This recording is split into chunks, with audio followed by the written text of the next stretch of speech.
یہ ہمیں فائدہ دے سکتا ہے یا ہم اسے اپنا بیٹا بنا لیں۔ یوں یوسف کی زندگی کا دوسرا دور شروع ہوا، محل کا دور۔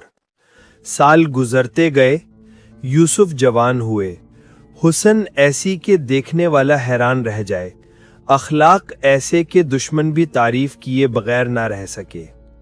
اللہ نے انہیں علم بھی دیا تھا، حکمت بھی دی تھی اور ایک خاص نور بھی دیا تھا، لیکن آزمائش ہر بڑے انسان کے ساتھ ہوتی ہے۔ عزیز کی بیوی یعنی زلیخا یوسف کے حسن کو دیکھ کر فتنہ میں مبتلا ہو گئی۔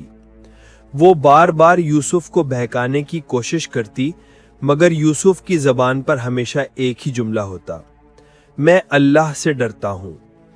آخر ایک دن اس نے پورے محل کے دروازے بند کر دیے۔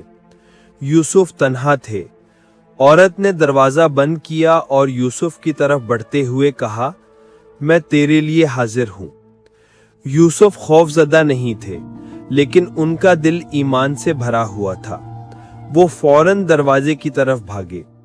عورت پیچھے سے بھاگی اور یوسف کی قمیص پیچھے سے پھٹ گئی۔ دروازہ کھلا، سامنے عزیز کھڑا تھا۔ عورت نے فوراً الزام یوسف پر لگا دیا، لیکن ایک گواہ نے کہا، اگر قمیص آگے سے پھٹی ہے تو یوسف غلط ہے، اور اگر پیچھے سے پھٹی ہے تو عورت جھوٹی ہے۔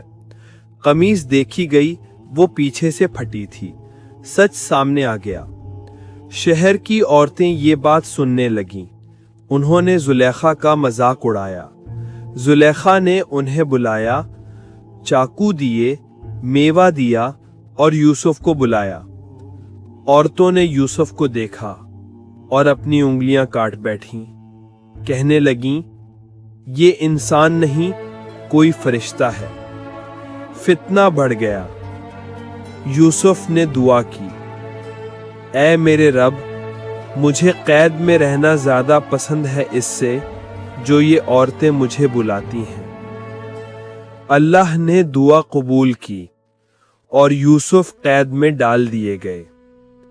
کچھ لوگ سمجھتے ہیں کہ قید سزا ہوتی ہے، مگر اللہ کے بنائے ہوں کے لیے قید بھی تربیت ہوتی ہے۔ جیل میں یوسف کی شخصیت اور بھی روشن ہوئی۔ قیدی ان سے دین، اخلاق، حکمت اور علم سیکھنے لگے۔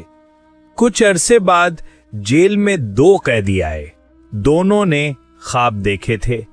ایک نے دیکھا کہ وہ بادشاہ کو شراب پلا رہا ہے، دوسرے نے دیکھا کہ اس کے سر پر روٹیاں ہیں اور پرندے کھا رہے ہیں۔ یوسف نے تعبیر دی، ایک کو رہائی اور دوسرے کو سزا ملنی تھی۔ سال گزر گئے۔ ایک دن مصر کے بادشاہ نے عجیب خواب دیکھا۔ 7 موٹی گائیں 7 دبلی گائیں کھا رہی ہیں، 7 سبز بالیاں 7 خشک۔ کسی نے تعبیر نہ بتائی۔ تعبیر وہی بتا سکتا تھا جو اللہ سے جڑا ہوا ہو، اور وہ تھے یوسف۔ بادشاہ نے ان کی تعبیر سنی، حیران رہ گیا۔ یوسف نے کہا کہ یہ خواب قحط کی نشاندہی کرتا ہے، 7 سال خوشحالی کے، پھر 7 سال سخت قحط کے۔ یوسف چاہتے تو فوراً محل میں آ سکتے تھے، مگر انہوں نے کہا، پہلے میرا مقدمہ دوبارہ کھولو، میری بے گناہی ثابت کرو۔ عورتیں بلائی گئیں، زلیخا بلائی گئیں۔ سب نے کہا، ہم نے یوسف میں کوئی برائی نہیں دیکھی، وہ پاک ہیں، سچے ہیں۔ بے گناہی ثابت ہوئی۔ یوسف کو محل میں بلایا گیا۔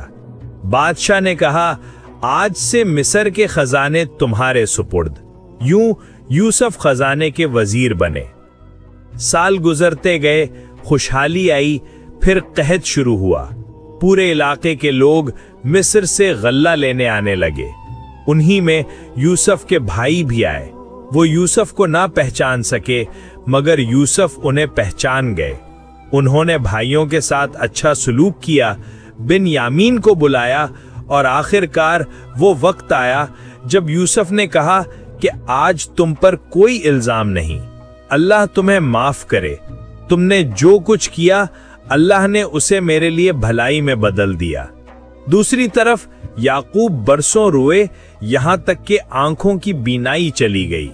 جب یوسف نے اپنی قمیض بھیجی یعقوب کی بینائی واپس آ گئی۔